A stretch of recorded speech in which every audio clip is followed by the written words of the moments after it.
I know that I did everything in my power as an individual, as a scientist, as a learned person, to find a logical explanation for what I witnessed and photographed. I have yet to find it.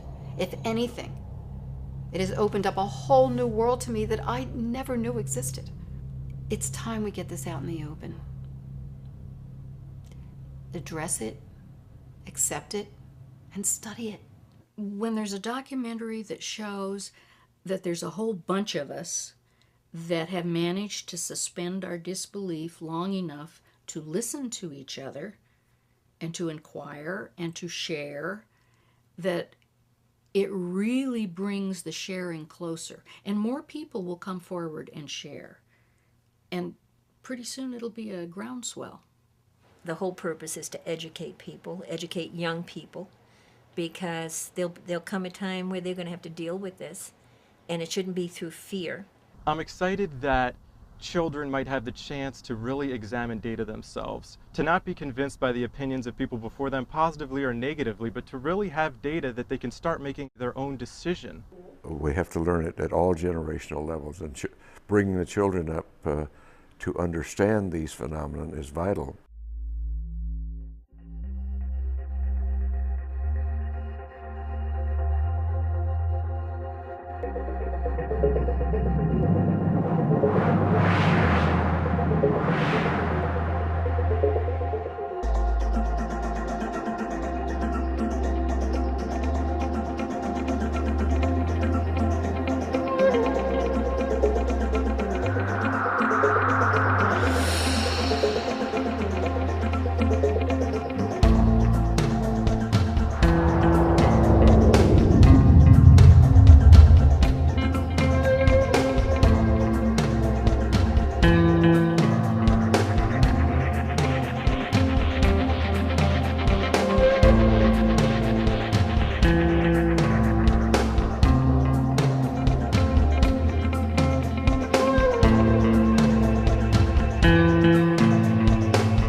It's important that children know more about UFOs so they know more about other living beings. If I saw a spaceship hovering over, I would be ecstatic. It's important for people to keep their hearts open for people from other planets.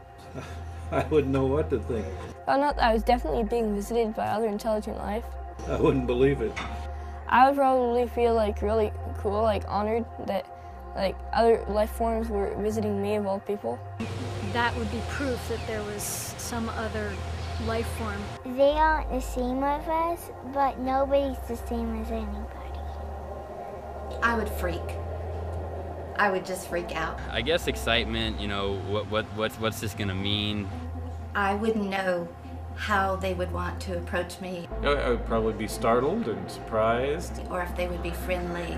I would work very hard to figure out how to make first contact. Or if we could understand each other right off. I would try to be as non-threatening as possible. I would be a little frightened. And try to find out what's going on.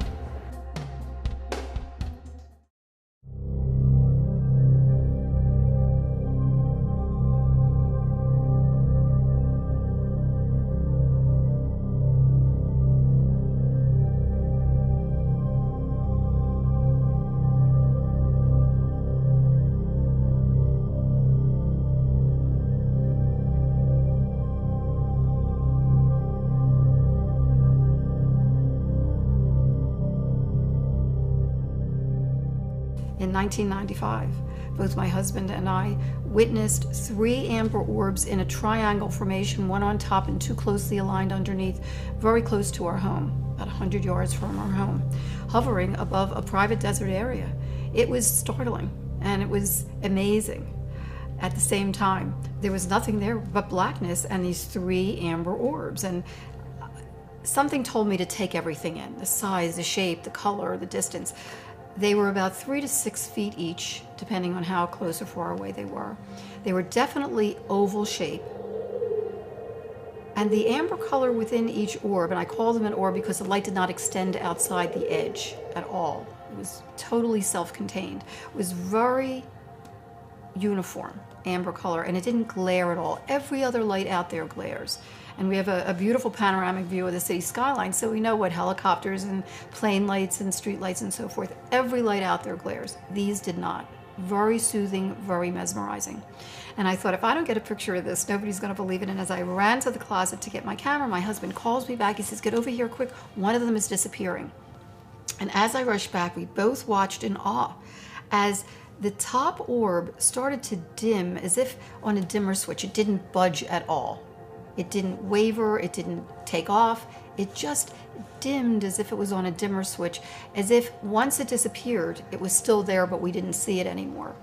I got onto the balcony, shot a quick picture of the 2 bottom orbs, and immediately noticed an eerie silence, as if time had stopped.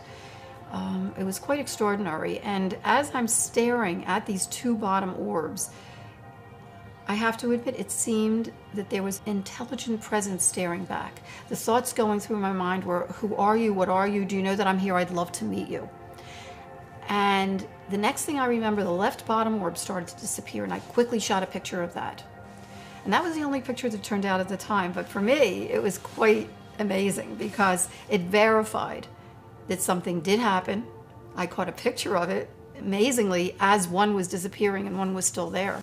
I put it on my mantle and kind of watched it for a little bit and wondered if I'd ever find out what this was. Eventually put the picture away, but I have to tell you that even though the picture was out of sight, the thought and the memory wasn't out of my mind. Did not see anything for 2 years. 2 years passed, and not a hint of anything, even remotely close to these amber orbs. January 22nd, 1997, I noticed 3 amber orbs now at a distance far west on the horizon. And I'm thinking, wait a minute, even though they're in a line formation, they were amber, they were in a formation, they were hovering for minutes, strangely similar to the 95 incident. The next night, the 3 amber orbs are now in front of South Mountain. And I knew they were in front of South Mountain because there's red blinking warning lights for the airplanes that are coming into Sky Harbor just in front of South Mountain. And this was definitely lower and in front of South Mountain. And I thought, enough, I'm getting my video camera. I ran downstairs, I grabbed my video camera, I got out to the pool area. I took about 18 seconds worth, the battery went dead. I walk inside, hook up the battery, run outside, they're gone. Now this was about 8 o'clock. About a half hour later, my husband comes up the drive and I gingerly walk outside and I said, honey, remember I told you about the amber orbs far west last night? Well, about a half hour ago, they were right in front of South Mountain. As I'm pointing, like this, they reappear in the same spot. And I thought, I have to get a picture of this. And I ran upstairs, I grabbed my 35 millimeter, get out onto the balcony. As I'm ready to shoot the 3 bottom orbs, suddenly 6 amber orbs in a row, totally equidistant from each other, massive span across, pop up above the 3. And I started clicking away. I happened to get 6 pictures in a row. As the 3 bottom orbs were disappearing, I caught this top formation, which, by the way, in retrospect, was in the same location and the same formation as 2 months later on March 13th, 1997, during the mass sighting. And I ran in to call the Arizona Republic because I wanted to get somebody out there to tell me what it was. And I get an operator on the phone, and I said, quick, you got to get somebody out there. There's some strange lights in front of South Mountain. Please get somebody out there, take a picture of it, whatever, but tell me what it is. As I finished my sentence, they're gone. By the next morning, I figured there must be a logical explanation, and I called the Arizona City desk again and asked if anybody had called the night before to report strange lights in front of South Mountain. The operator got off. She got right back on. She said, nope, nobody called. Well, I know I called. So I said, well, we did see something that was strange. Who can I call to find out what they might be? And she said, well, Luke Air Force Base sometimes sends out experimental maneuvers, and they don't tell the public about them. And I thought, oh, that might be a good lead, and I call Luke Air Force Base. I get a woman lieutenant on the phone and tried to be very professional. I said, my husband and I are both physicians. We live mountainside in Paradise Valley, and we saw some strange lights in front of South Mountain last night. Do you know what they might have been? And from the get-go, she had an attitude, and she said, well, they didn't come into Luke Air Force Base, and they didn't come out from here, so we had nothing to do with them. I said, well, be that as it may, we did see them. We both saw them, and I did get some on video. Somebody has to know what they were. They were really, really strange. She said, well, you mentioned it was in front of South Mountain. Maybe somebody saw something at the airport, which is in front of South Mountain. And I thought, oh, that's a great idea. So now it was a mission. I had to find out what this was. I got the FAA on the phone. I told him the same thing, and he said, actually, there were 3 at 8 o'clock. They looked on radar. They didn't show up on radar. The 3 disappeared. At 8:30, the 6 popped up. The air traffic controllers at Sky Harbor Airport saw the same lights, but did not see them on radar. And they've seen flares before. In fact, from their vantage point at the tower, they wouldn't be able to see over the angle of the mountains and see over into the Barry Goldwater Range. After he picked up binoculars to look, it was that unusual. They were 6 points of light that seemed to be attached to something, but they couldn't see what it was attached to. Slowly moving in synchrony, as he put it, in tandem behind South Mountain. So I said, well, where were they? And there was silence. And finally he says, beats me.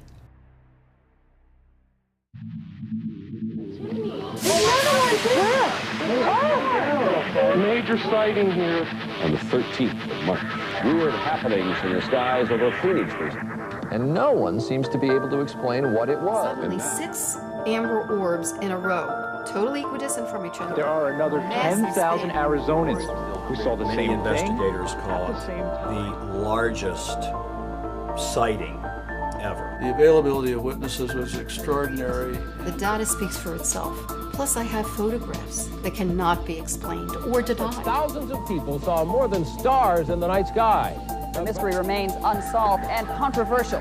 Last night, shortly after 8 p.m., hundreds, maybe thousands of Arizonans reported seeing a triangular-shaped object with 3 distinct lights. People say they saw strange lights all over the state. There was nothing there but blackness and these 3 amber orbs. The people who saw the lights will say the lights were orange, they were bright, and they were big, and they were like nothing they've ever seen before. And there's been no official explanation. This didn't look like anything I'd ever seen in my life. Eyewitnesses who saw it say it's like nothing they've ever seen before.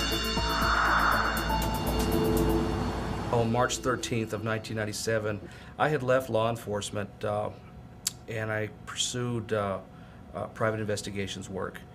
And I happened to be at 27th Avenue Van Buren doing some paperwork. I just would look up every now and then, and I was writing my report, and I just looked up and something kind of caught my eye, because it seemed just to kind of be floating and just a constant speed, but nothing that I could associate with. I went outside, it must have been around 10-ish, and I'm looking off towards the north, and kind of coming in directly at me are these 3 enormous lights, and they are moving incredibly slow. And this really piqued my curiosity.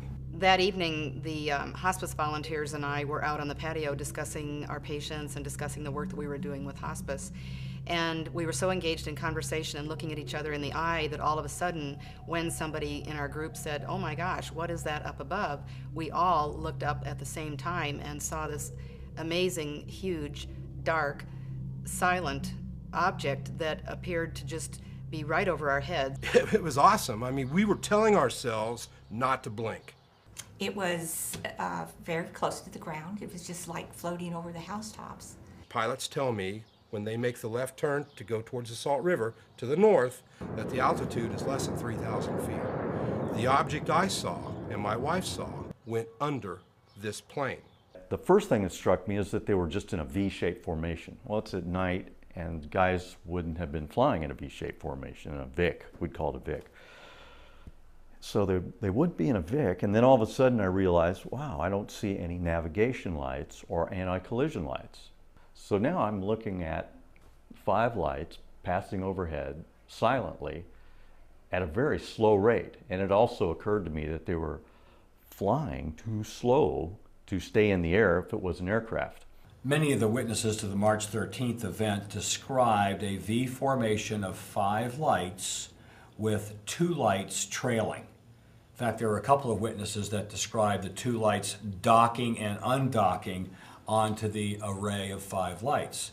Now here we have in Dr. Kitai's photographs a full 2 months before the Pheonix sighting, we have 5 lights in a V formation and 2 trailing lights. So obviously this object was around for a long time before then, just something made it decide that it was going to fly over the entire state on the night of March 13th. We could not see the whole object from front to back, from side to side. It was so big. I would gauge this object to be several football fields. I mean, like a mile, maybe more than a mile, maybe even 2 miles. It was huge. And it just kept going over our heads and going and going and going. And it seemed like we could actually just reach up and touch it. It was so low. I like to use the old peace sign, you know, stretch it out. But it was something like this. And as it passed, all we could really see was the left wing of the craft as it passed in front of us. That was how low it was as it passed. And as it started to pass in front of us, I put my hand up to where the nose of the craft was, and I took my other arm out to where the end of the wing was, and it was well over 30 inches. And I said to my wife at the time, I said, that's a mile long. The lights did not move relative to each other. Had they been in a formation of separate aircraft, there would have been a slight relative movement, I would have perceived, and they stayed pretty much just locked in position. So I'm pretty sure it was a single aircraft, wider than any other aircraft flying today. It was quite obvious to me this was not a conventional aircraft. As the craft flew overhead, the lights resembled can lights like you see in the ceiling, so fairly defined as circles in this V-shaped formation, but no harsh glare to them. What struck me was the sheer size of these lights. It was an orangish amber light, and it was so rich and lustrous, it's almost as if the objects seemed to be comprised of the light itself, which is strange. But imagine if you could, that light would have material property, the physical property. It was almost as if the orb was crafted out of light. They are absolutely perfect in every aspect of every geometrical aspect that could be observed. They were perfectly, uniformly round. They were perfectly, uniformly equidistant. Video doesn't do it justice. In real life, they're huge. They're amber. There's no flaring. They're like a ball. On the video, they flicker, they're white, they're much smaller. But nonetheless, the formations themselves are compelling. When it got directly over my head, and I mean, I'm talking dead center here, I was right underneath this thing. And I look up.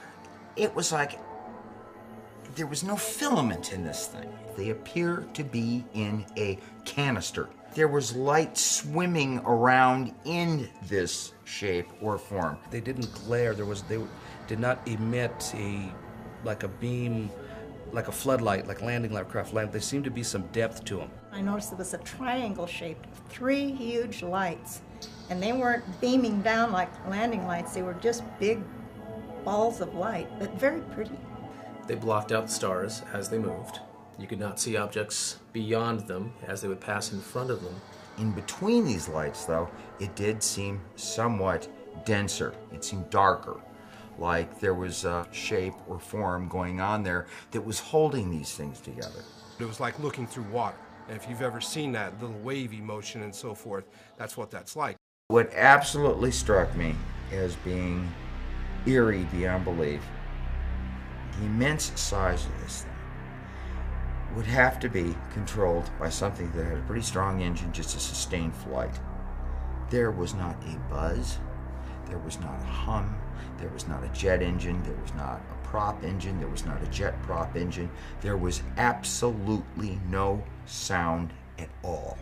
Just three beautiful lights coming towards us.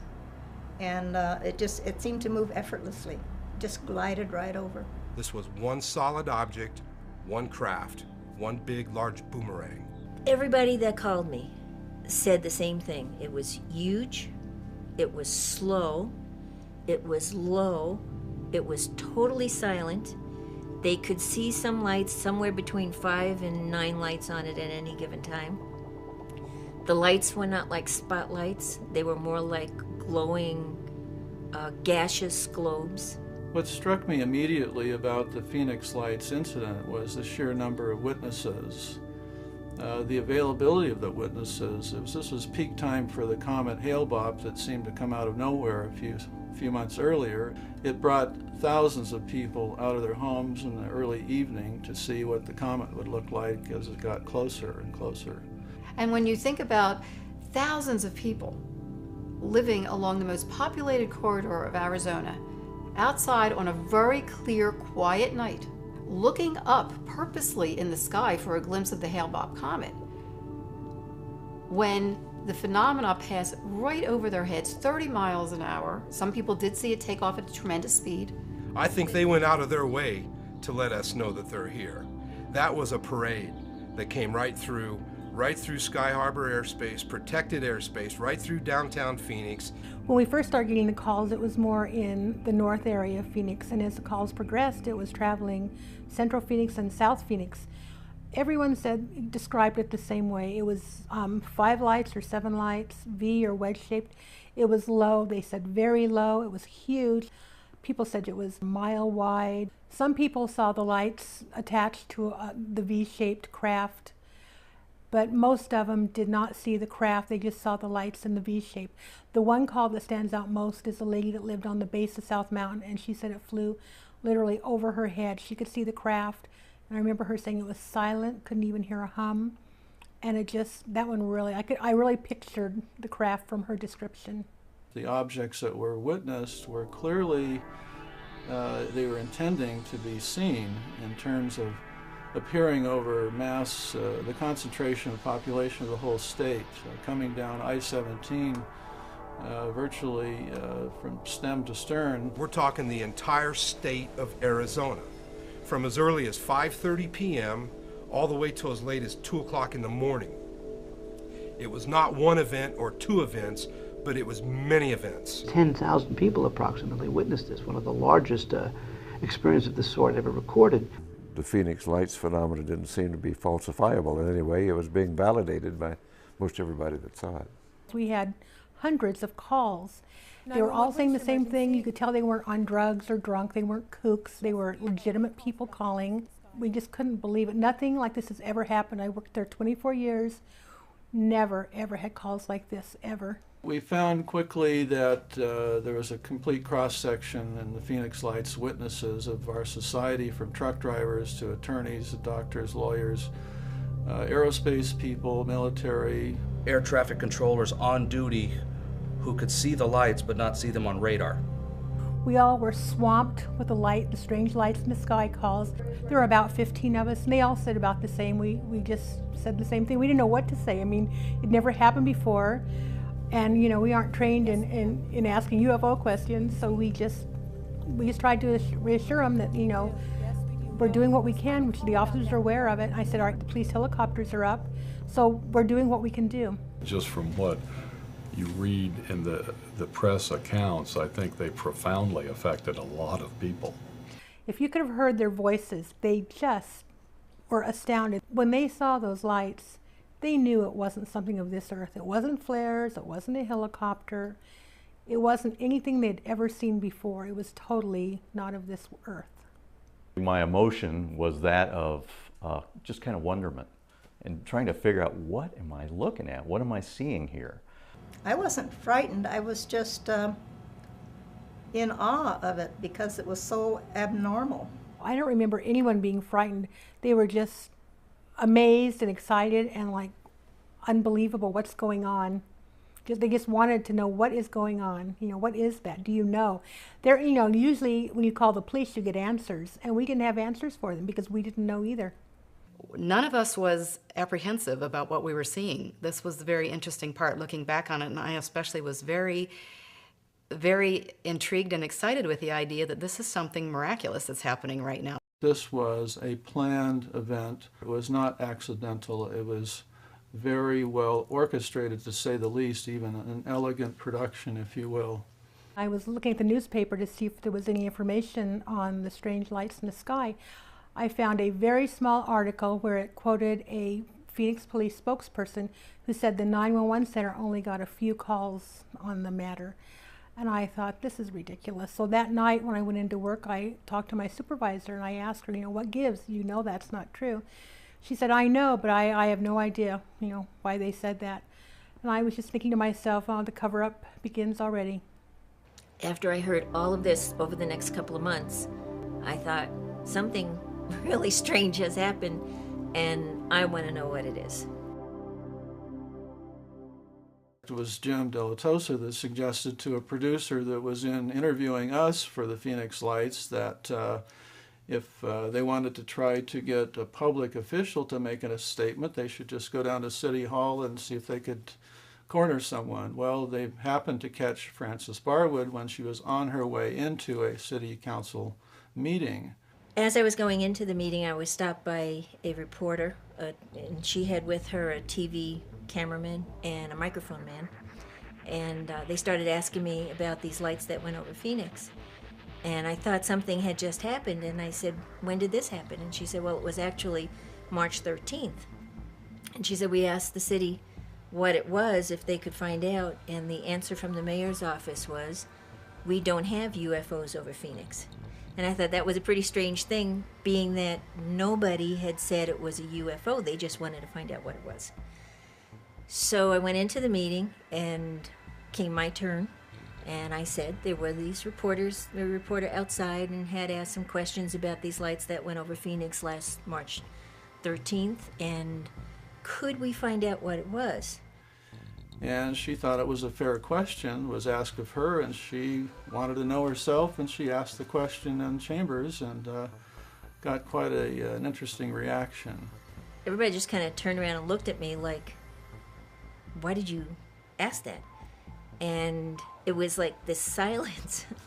and I felt kind of uneasy, and then somebody, one of the other council members, made some kind of a joke, and they went on. They didn't assign me 2 staff members. They didn't say who was going to look into it. They didn't say who was going to get back to me. And I thought that was really unusual. After the meeting was over, one of the assistant city managers came up to me and said, you shouldn't have asked that question. And this is the first I heard about it. I mean, nothing else was ever discussed with me at any point. And I said, why? And he said, well, because it's something that they don't want to deal with. And I said, what do you mean? He said, well, you know, the mayor's office didn't want to have to make any kind of a statement. They already issued a statement, and it just didn't want to have to go into it. And I thought this was, you know, so unusual. Something flies over our airspace, flies over our airport's airspace, is seen by pilots and flight crew and tower crew and everything, and they are afraid for me to bring up this question. You know, when this all started, the reason that I asked the question about this incident that happened on March 13th, 1997, which has come to be known as the Pheonix Lights, was because I thought, you know, this is a public safety issue, and we need to know whatever it was in case it comes back, in case, you know, it happens again, or in case there's a danger to the people or buildings or whatever, because we have antennas that are high. And I couldn't understand the negative reaction that I got for asking this, when I thought that was, to me, a perfectly innocent question. Well, as she was pilloried in the press and made fun of, the positive effect, however, was that hundreds of people came out of the woodwork and made phone calls to her office and her home. My answer machine at work totally filled up. Since they couldn't get any more calls into my office, they started calling other council members' office, leaving messages for me. They called the mayor's office leaving messages for me. We estimate we got several thousand phone calls. We decided to call back every single one of them. Over the next couple of months, I personally talked to over 700 people. Everybody but one, everybody but one told the exact same story. And the one was the one that they publicized, which was a kid who said he saw they were airplanes. Well, you know, when you have like 700 to 1 saying this was not airplanes, I had active military, retired military, police officers, firemen, Little League coaches that were out that night with the whole Little League saw it, the parents saw it, people jogging, people shopping. That was really an important single event in opening up the case for us was Frances Barwood, and I give her a lot of credit for her courage, especially holding forth and holding up through all the criticism that she got. I believe she was very courageous, and it's going to take more people like her and like Dr. Lin, the author of the Pheonix Lights, coming out and lending credibility and lending their name to a phenomenon that I believe is very real and needs to be studied. Wrote a letter to Senator McCain. Senator McCain sent his letter to the National Archives. In his letter, he didn't say I was a councilwoman. He said he had a citizen who wanted to know what happened on March 13th, 1997. And the letter, the whole tone of the letter was like kind of sarcastic. And I found out that when you send something to the National Archives, they don't answer, they file it. The ultimate, shall we say, insult was the governor of the state of Arizona, Fife Symington, finally calling a news conference saying that he has finally got the answer to the Pheonix Lights, and he introduces some staff member dressed up as a space alien. Give me a break.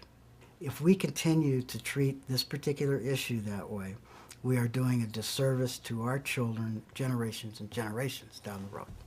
Right after his press conference, I started getting so many phone calls. People saying, I can't believe what he did, and, you know, this is serious. And it was very upsetting to a lot of people. And people got very angry because here is the top elected official of the state making fun of what I estimate to be close to probably 10,000 people saw this. Pay attention to what went on here. Pay attention in particular to the witnesses, the citizens, because the government's not going to provide the answers.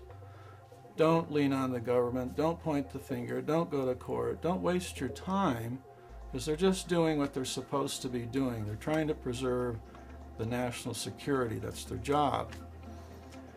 It's important that they maintain secrets for our defense, because there's a lot of strife in the world still, a lot of crazy people. We're, of course, in the age of terrorism. So let's not point the fingers at the government. Let's open our arms and our minds and our hearts to the citizens who have extraordinary tales to tell. When they came out several months later, 5 months later, with the flare explanation, I immediately knew that that's not what we saw.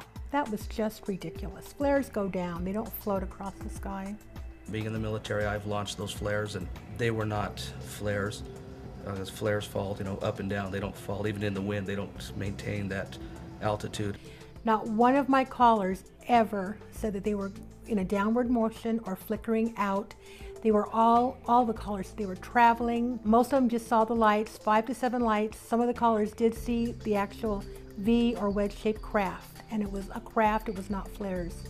This is off of the video from Dr. Kitai, and we have the triangle formation again. You know, airplanes dropping flares would have a difficult time getting a perfect triangle time after time.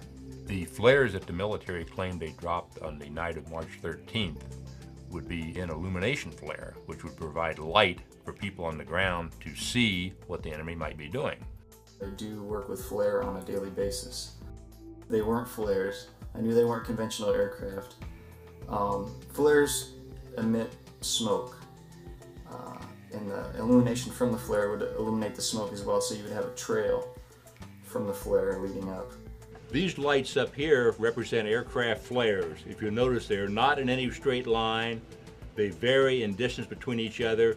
And if you look at the top, you can see the smoke. As the flare falls, it leaves a trail of smoke above it from the burning magnesium in the flare. Flares are moving relative to each other. They're moving at different speeds. The Pheonix lights are rock steady. When you're looking at these points of light, if you were trying to decide are they part of a large vehicle or are they aircraft flares, what you would look at is the position. In this case, these points of light stay identical in relationship to each other. If they were aircraft flares, they would be dropping slowly and moving laterally back and forth relative to each other. If I do a histogram of frame 1, frame 100, frame 200, we're running video 30 frames a second, 1,800 frames a minute. So we have almost 6,000 frames. So I take every 100 frames, measure the brightness, see if it's changing. And if we built a graph over time, flares, the graph of the change looks like this. The Pheonix light, flat graph. I have footage of these objects from upwards of 20 minutes, so there was no way that it was a flare. The notion of flares and things was just so absurd once seeing the pictures that you discounted it immediately. And I realized it was a manifestation that there was intelligence trying to let us know we're here. Now, let's look at this. As we had more people come forward through Francis Barwood going public and asking the question, hundreds of people came forward through that, to a great body of case reports we had from Peter Davenport at the National Center.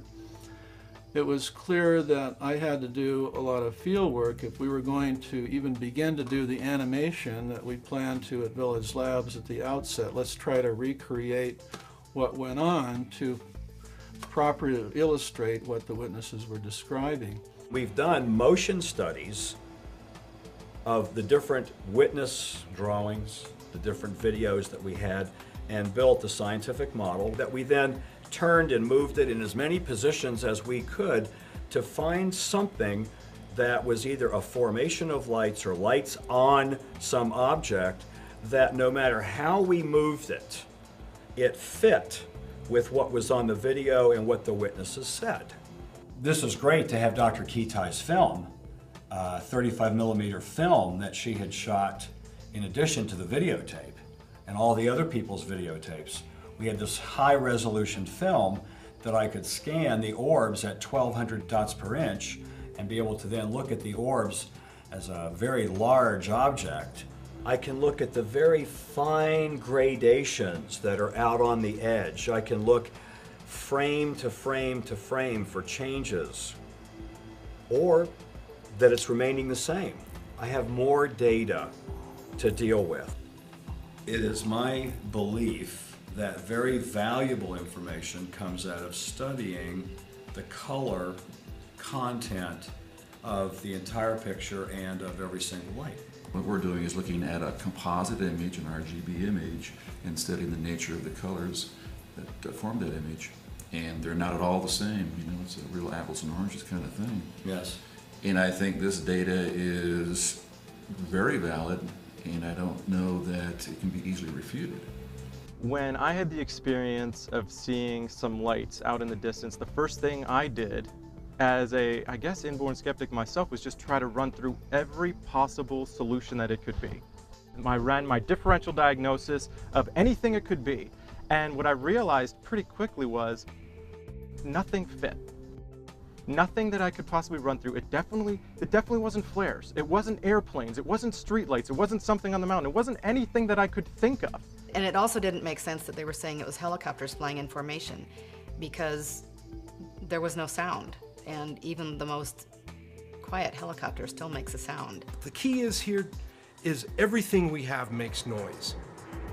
We don't have anything that's quiet. People will say, well, it was stealth. Well, stealth is radar evasive. It has nothing to do with what you hear. It's radar evasive, you know, not sound evasive. And the idea that we saw something that large and that low to the ground that was totally quiet still amazes me. And in my examination of Dr. Lind's photos, And from her description of what happened, they did seem to move as a unit, and they were able to stop and hover.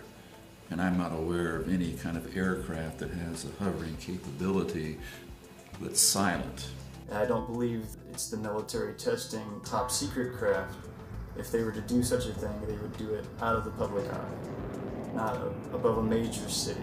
If our government or a military contractor is making something like this, they made a big mistake in letting it get loose and fly out of control right through the center of Phoenix and air traffic, turn around, flying through military bases.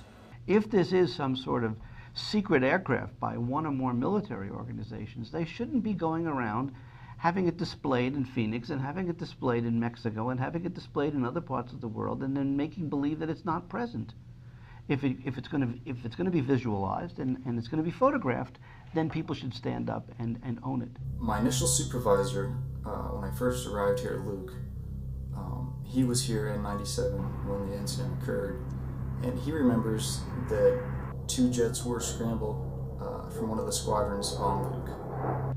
Now, as far as I know, nobody ever took a shot at it, except the camera. We had an insider's report, a ground crewman, who had to help one of the pilots from one of the pairs of jets that went out of his craft because he was so shaken up by it. One of the pilots stated that they have a visual on it, they've got gun camera film of it, they have no radar tape of it. It scared the hell out of them. Allegedly, a crewman from Luke Air Force Base called the UFO Reporting Center, Peter Davenport, about 3 a.m. that morning. Very detailed description of this mile-wide triangle craft traversing right over 7th Avenue and Indian School about that time as well. Nothing's ever been made public, to my knowledge, about instructions on how to respond to a sighting at the base. However, I know that the Firefighter's Guide to Disaster Control that is endorsed by FEMA, I believe it's chapter 13 or 14, is completely about UFO sightings and how to respond to a crash. So that kind of lends a little credence to the whole story.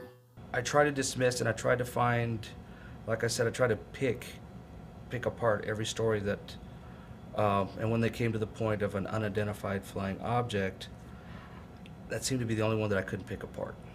We kept saying, you know, what is that? What is that? And it wasn't until after the events happened and it disappeared to the south in the darkness that we went inside. We stayed outside for a couple seconds, and we went inside. And she sat on the couch, and I went to the bar, and I sit on a stool, and I took my glasses off, and we stared at each other for 5, 10, 15 minutes, who knows? And I got up, and I wanted to go back outside, and as I grabbed the door, I looked my wife right in the eye, and I said, we just saw our first UFO. And she looked at me back, and she goes, I know. It was just amazing.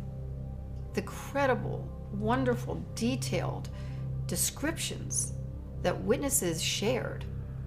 And you knew it was from their heart. You knew that they had seen something extraordinary. I like Occam's razor. The simplest explanation is probably the one that's true. It's an extraterrestrial spacecraft.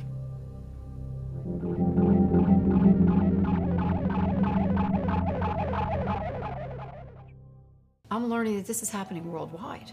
What's going on here? What is this? There's amber orbs here in Belgium, amber orbs in formation in the Soviet Union, triangle formation in Illinois. There's a triangle formation in New Jersey. Many other countries, at least 20 other countries. Russia has been studying these phenomena for over 20 years, they admit, and their bottom line is that they feel they are unearthly. China has an elite group of scientists studying these phenomena. Japan built a museum. The government funded a museum so that they could promote universal peace. What a beautiful message.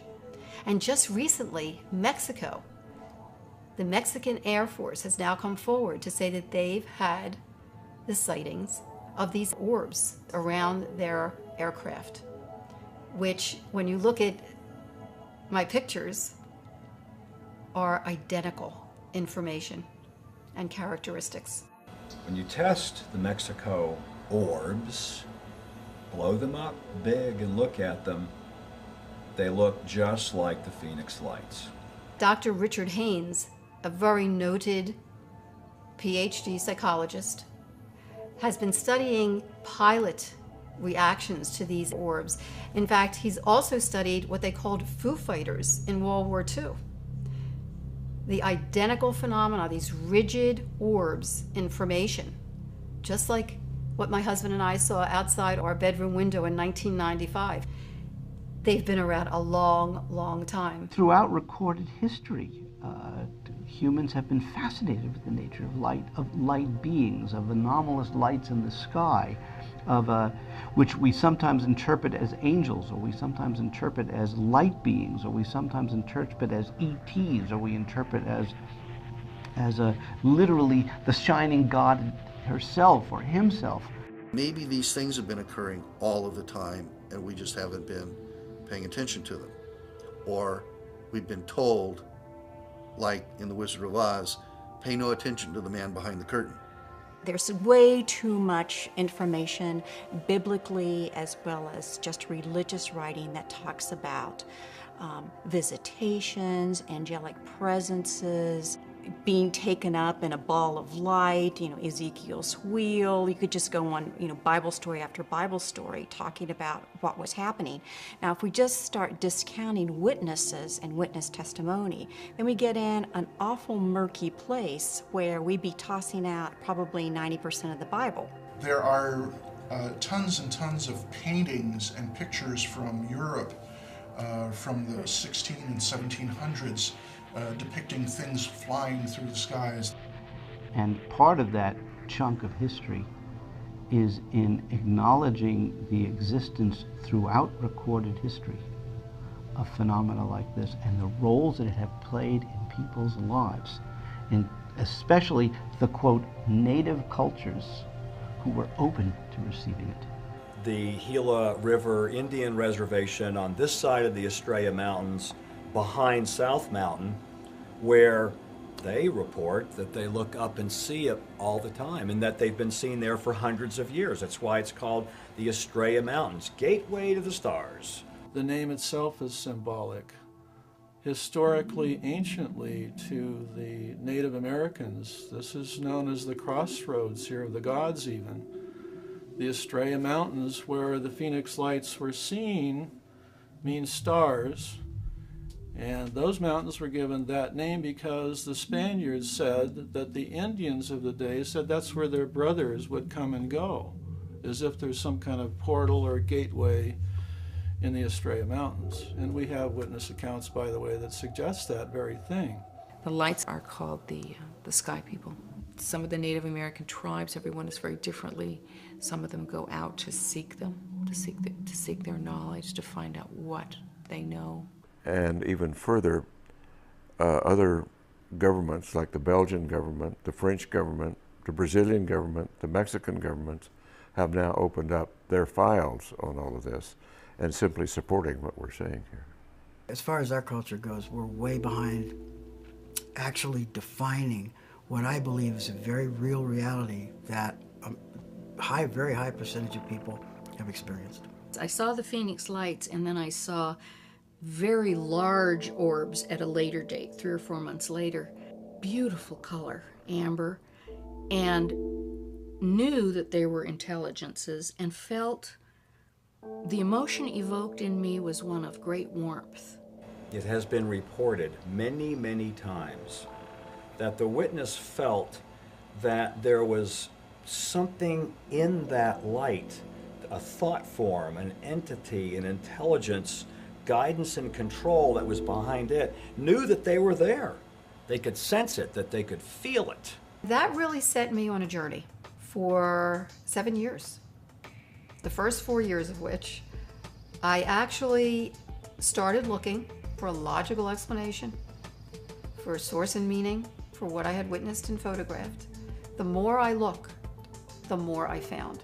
Such credible data from scientists, astrophysicists, nuclear physicists, astronomers, optical physicists, and on, that had been studying these phenomena for 20, 30 years. I had no idea.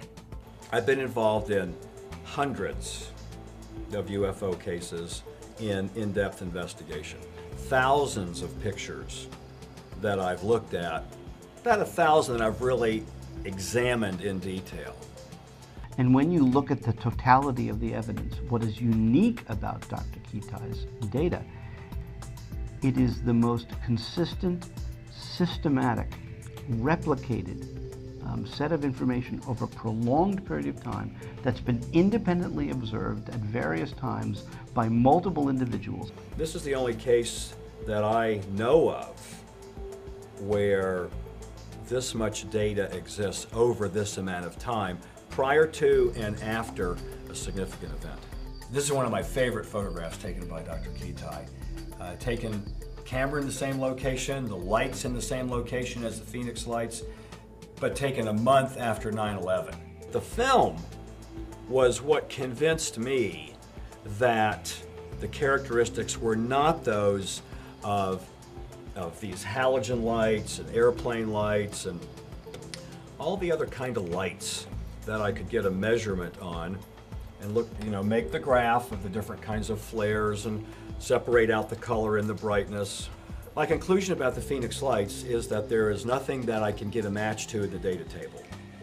It's not Hale-Bopp, it's not stars, it's not aircraft lights, it's certainly not car lights. For a number of reasons, it's not flares.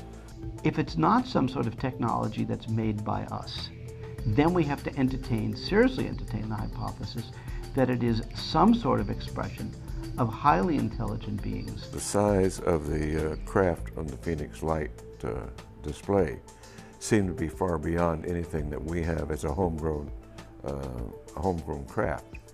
So my suspicion is that it's precisely what we think it is. It's an alien craft. Ultimately, it's going to be the people that will sort these things out rather than the government. And the worst thing that can happen to us would be as if the government said, well, it was flares, go back to sleep. For a long time, since the 1940s, there's a concerted effort to try and keep this material from the public. And one of the easiest ways to do that is to hide it in plain sight. Make it so that credible experiences that come out, credible reports, sightings are surrounded with ridicule, surrounded with the debunkers who try and give prosaic explanations for something which just defies explanation. There is a small percentage things that cannot be explained. But even if it's only 1% that can't be explained, or if it's 1/1000th of 1%, that's enough. It only takes one. The Pheonix lights are tremendously significant because they're another wake-up call for people who are skeptical or people who are secretly wondering what it's all about. And the Pheonix lights were so visible, seen by so many, and so publicly acknowledged, even in the media. If you can create a structured controversy, say, we're going to let the flare story happen, knowing that a lot of people aren't going to believe it and some people are, but let's see how it goes. And then let's get on the phone and let's call up USA Today, CBS, ABC, NBC, MSNBC, and let it trickle down through the news management that we think this story should be covered. You get your people there. And it happened. It happened in a big way. It happened fast and turned a lot of heads, made worldwide news, and then it was denied. Why wouldn't all these news media people who are in a perfect position to investigate all this, why aren't they at the least bit curious? Why don't they want to know what it is? Look what happened in '52 when all those craft flew around the Capitol building and everybody went, 4,000 people saw them and looked up and went, oh my God, oh my God. Nothing happened. The word barely got out across the country. That's not true anymore. The Pheonix lights is the first case, that's the first case where there was chat rooms about it. Microsoft Network Forums had a weekly chat room about the Pheonix lights. It was the Pheonix lights website I had gone to, and the first thing I thought was just like the color and the shape of the lights. It was just like, this is what I saw. That's the way that everything will go in the next wave for investigating UFO cases and talking about it. It's going to be the internet as the tool. So as sightings like the Pheonix lights have happened elsewhere in the world, people can go, hey, it's just like we saw in Pheonix. So many witnesses, thousands and millions of witnesses all over the planet are telling the media all over the planet basically the same story. Pheonix lights had global impact because of the international news that happened about it, not dismissing it. Not only was it a very significant mass sighting, many investigators call it the largest sighting ever, lasting the longest amount of time, seen by the largest number of people. Grand scale. But at another level, global media. It was all over the news everywhere for a long time, months and months. And then every year, it gets on the media again because there's something significant about it. When I first joined the military, I put in for Luke for the simple fact that the occurrence of 97. I was hoping to maybe see something myself. When the orbs returned in January of '98, I was on the roof of our building of Village Labs, having been on alert. Dr. Lynn called. We had been alerted that the orbs had been showing up the nights before. So everyone, the Pheonix Lights Video Witnesses Club, if you will, were all ready with their cameras in their various positions around the valley. When I first stepped out on my balcony and saw the two amber orbs to the southwest, I dropped my soda on the balcony and ran in to grab my video camera. And I put the spotter scope right on it, I zeroed in and it stayed right on it.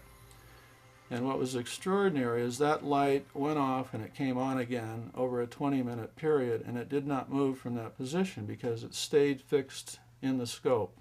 I have to tell you, I was really deeply impressed by the display that unfolded.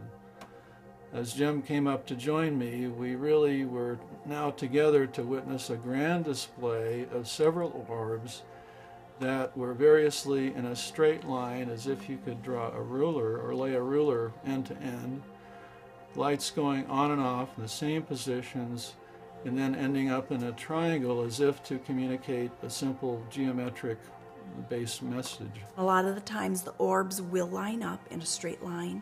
They'll move into patterns, mostly geometric patterns.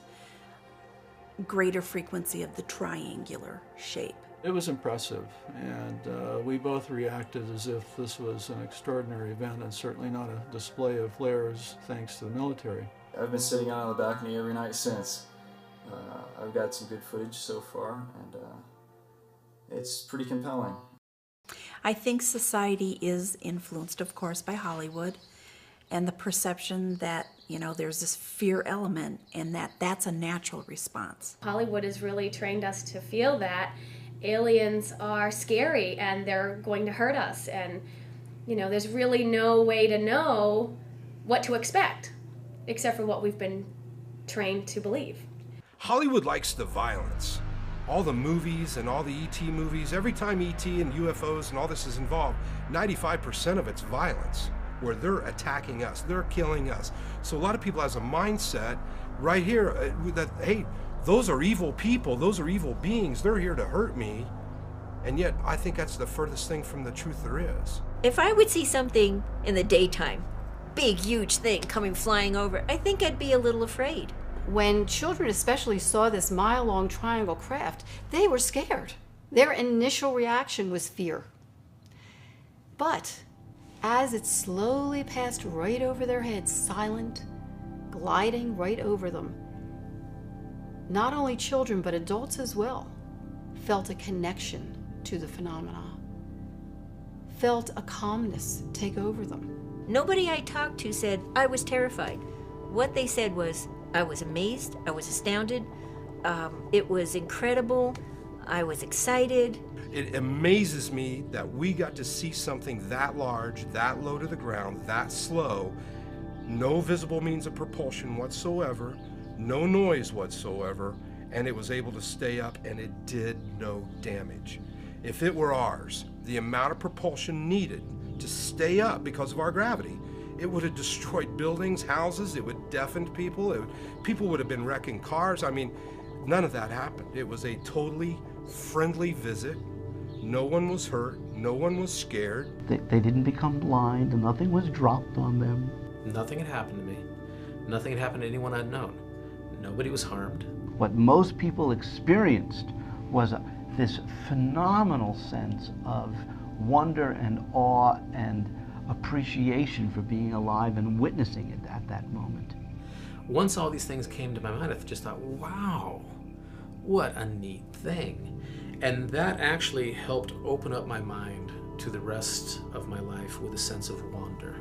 Almost universally, people who have anomalous experiences with lights or craft or things that they see never recount it as fearful. Always recount it as filled with awe and wonder, of amazement, of wanting to connect to these phenomena. Hopefully, as society matures a little bit more and becomes more comfortable about talking about these events, these beings, that fear will diminish. And I think if the fear continues, that's their choice. They're using that then as a defense mechanism to help them be comfortable with something they can't put a label on, something they cannot explain. If you're terrified of seeing something, and then you see something that you're terrified of, what are you going to do?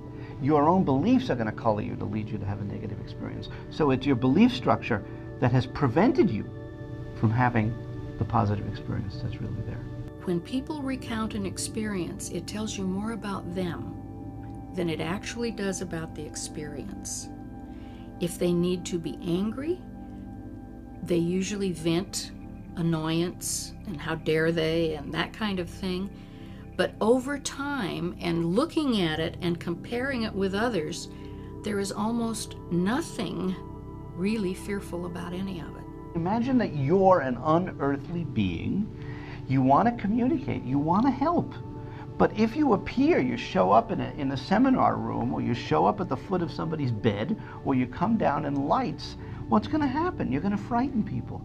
So how do you, if you could put yourself in their shoes, if there is a their shoes, how do you go about helping without frightening? It is important that people, at the very least, have an open mind. It is important that they are also very prepared and to deal with whatever happens. I discovered in my own research that these powerful types of experiences have happened throughout history in various cultures, but they're described differently in different cultures. One of the problems that a government or a church or anyone has in explaining the extraterrestrial situation is that it requires non-physical definitions in order to explain it.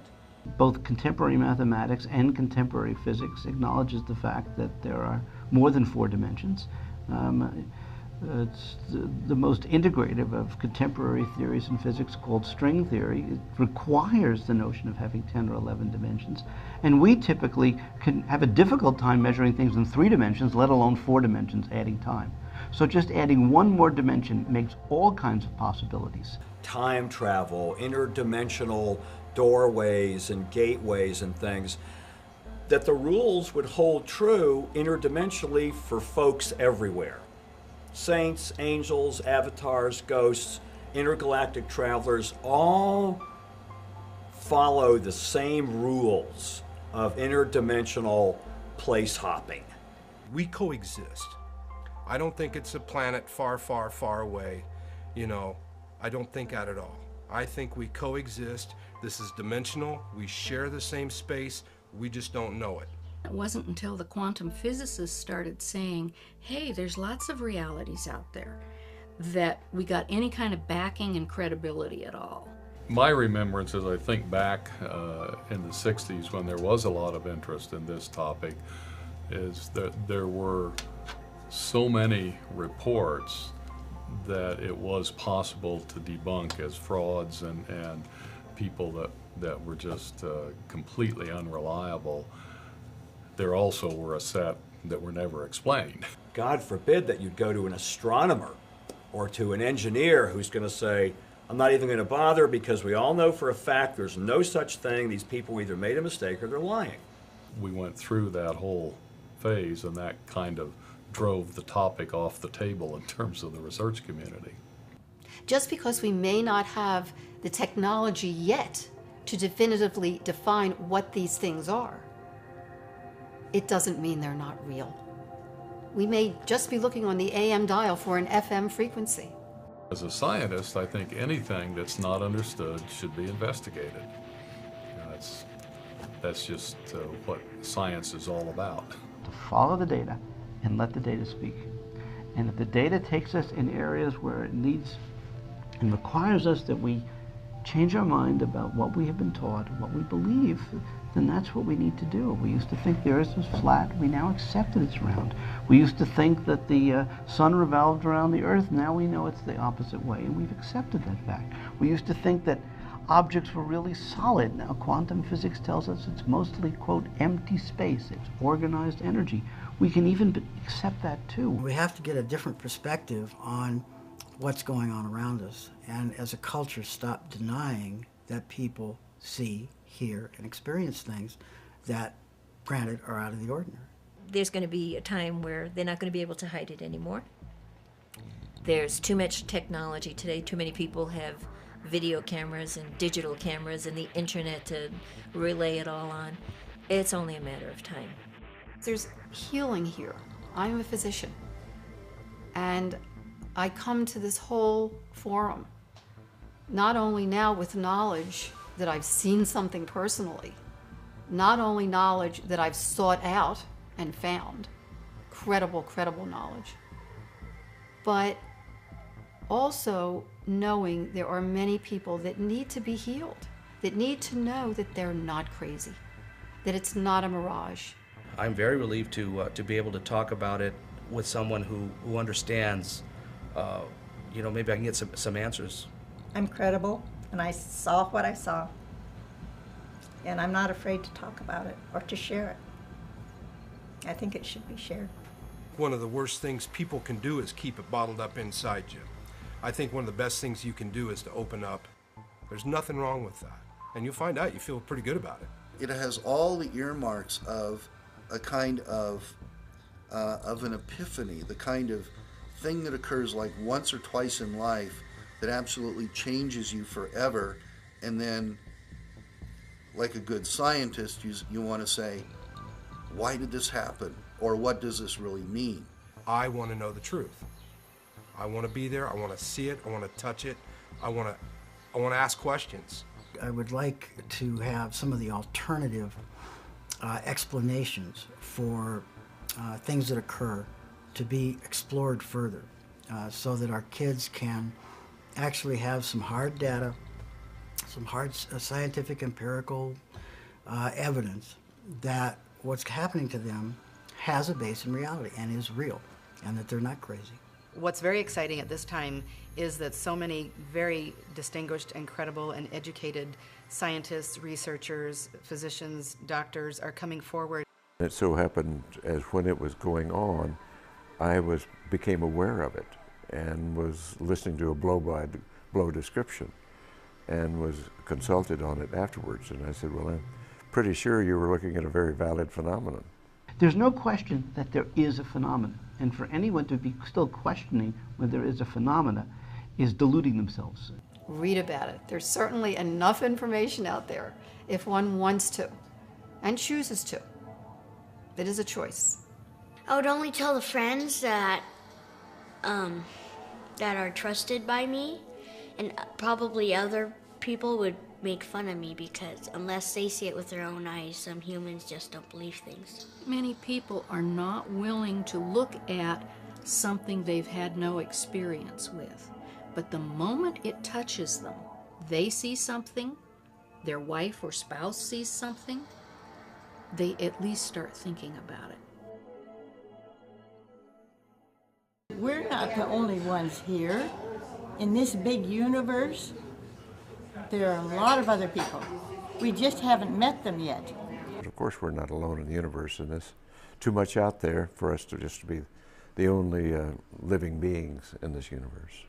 What astrophysics strongly implies is the probability that there's life other than us in the universe is highly, highly probable.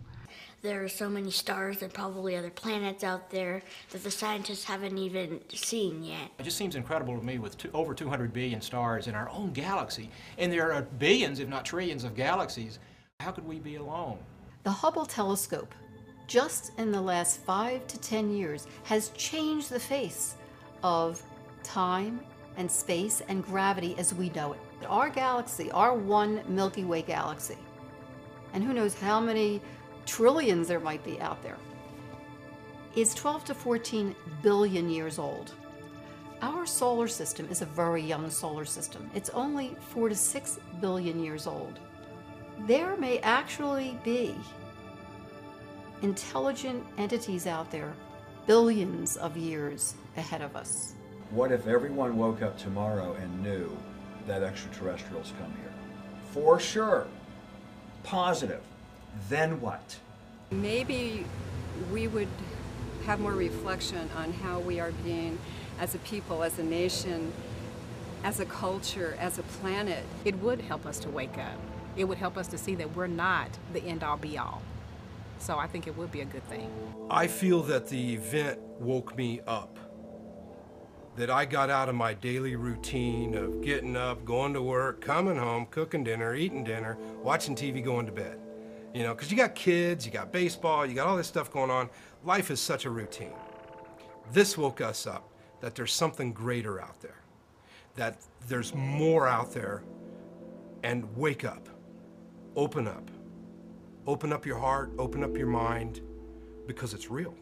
What happens when these phenomena occur, these anomalistic phenomena occur, that people come awake, maybe for the first time in their lives, but the opportunity is there all of the time. Reality, you know, as people sometimes say, is only what I can see, hear, touch, feel, and so on. But the things that we call paranormal are actually part of the same reality. We're just not tuned into it yet. Whether you believe in it or not, there's the potential that we can learn so much from what could be out there. We're an adolescent species at this point. Our consciousness is changing, our body's changing, our knowledge is changing. Wouldn't that be great if it did change? And that we all had an aha moment when we go, we're not alone in this universe, and we're not these little nations warring and feuding with each other and doing power trips with each other, that there's other planets and other universes and other intelligent beings who are looking down on us and going, oh my God, what are these people doing? I believe they are trying to communicate. We just haven't figured out how they're trying to communicate with us. We do have powers, and we need to learn to tap into those powers so that we can communicate with them, so that we can understand them, so that we can be a part of their reality and simultaneously allow them to be a part of our reality. Listening is very important, and we can even calm ourselves and quiet ourselves to not only listen to each other on this planet, but to listen to what the messages are that are coming from off planet. Until we do that, until we allow them into our reality, there is no communication. They can talk to us all they want to, but until we let them into who we are as a body, mind, and spirit, we just have a one-way communication. It's time for the communication and the education to go galactic. If there's one race of extraterrestrials visiting here, if there's just one, there's a lot of them. You think there would be only one race of extraterrestrials in the entire universe and us, and that's it? You have to accept sooner or later the fact that we're not alone. And once you accept that fact, then you're going to have to accept also the fact that there's many, many, many alien races out there, not just one. There could be hundreds. There could be thousands. Each with their own lifestyle, their own purposes, for their destiny and their own reasons for why they come to Earth and visit us. Is this possible that these lights are being very carefully and gently present as a potential guidance and warning system for us to wake up to what we're doing to our planet and ourselves before it's too late? I think they would be kind of concerned about what we're doing on our planet because we're polluting it, we're trashing it, and we're doing all other things to it, like doing wars so the land gets all messed up too. I believe that the condition that we're under as a global civilization, it's becoming apparent that the violence we're causing to our environment, to our non-sustainable, non-renewable resources is becoming obvious. The problem is it's not clear all the solutions that must be brought about in order to combat that. We have a real problem on our hands. But we caused it so we can turn it around if we have the will to do so. We should probably explore more about space and focus our technologies in other ways besides war. And when we gain the capability to discover another civilization, I would hope we would have the good sense just to observe and see what's going on. And I would hope that our visitors are probably doing just that. They come from all over the universe to come and check out this planet of these advanced beings that have free will, tremendous spiritual potential, intellectual capacity, evolving DNA happening at rapid levels, and they're rushing headlong to destruction. We're going to have to wake up. We're going to have to become knowledgeable. We're going to have to develop new science because we still don't know all the answers to the questions, who are we, how do we get here, and where are we going, and our relationship to the cosmos. We're having trouble with our relationship with each other. We still use violence to settle conflict. And if we're to have a sustainable civilization, those behaviors must go away. And they're not going to go away until we change and find peace within ourselves. If we destroy this planet, the consequences do not just reside with us. The consequences are very, very galactic. So they're very concerned that humanity does evolve. Those that are really awake to it and realize that we are not alone, also realize that we are spiritual beings with so much positive potential to do good and to help make this world a better world. I think we're spiritual beings riding around in a physical body, and for a long time we've had to pay a lot of attention to just getting through the physical, and I think the spiritual has suffered, but we are in a spiritual renaissance right now, and I think the Pheonix lights are part of that.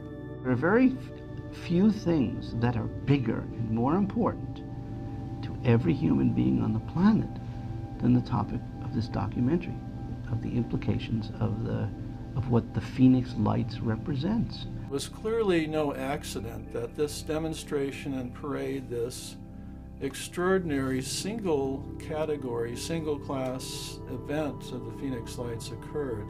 Multiple purposes, multiple dimensions, multiple impact potential. And I think we're only beginning to see the tip of the iceberg of the effect of what took place back in March 13th of 1997 here.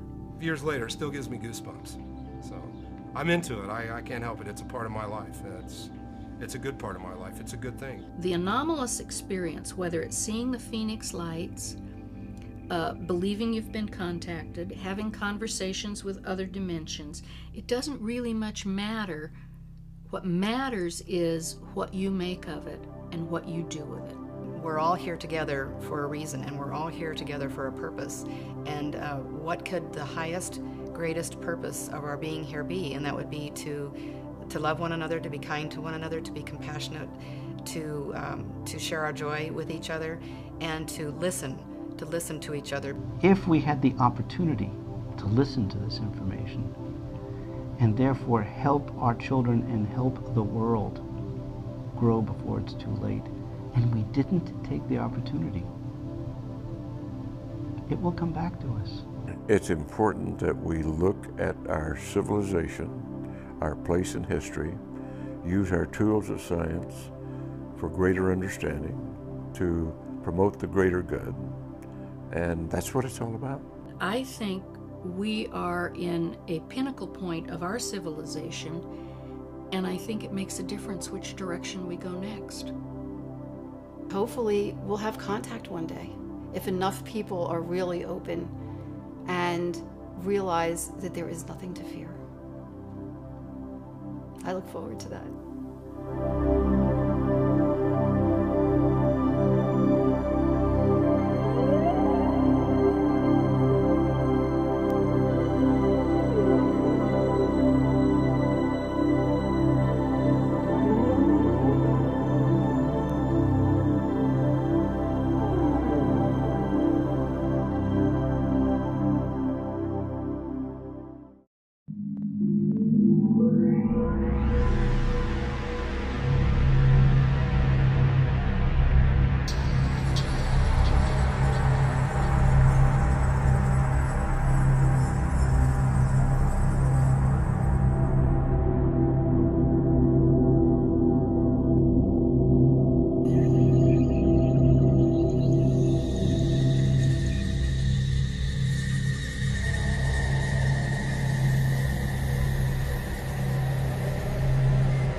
It was all too symmetrical.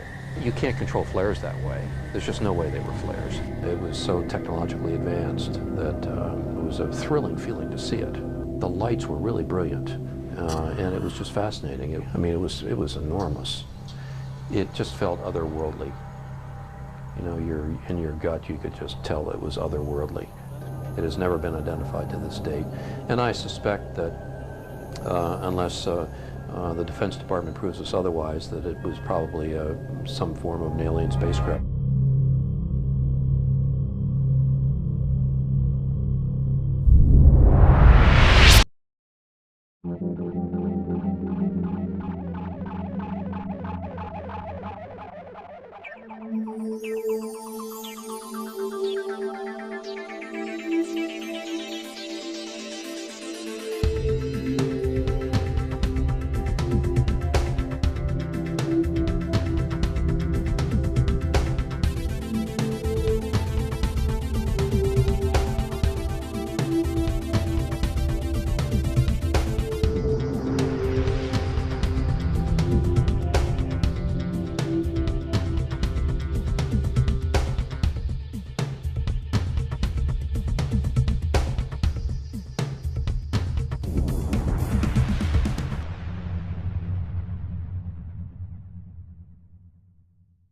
If a strange being came to my door, would I be scared? Would I be frightened?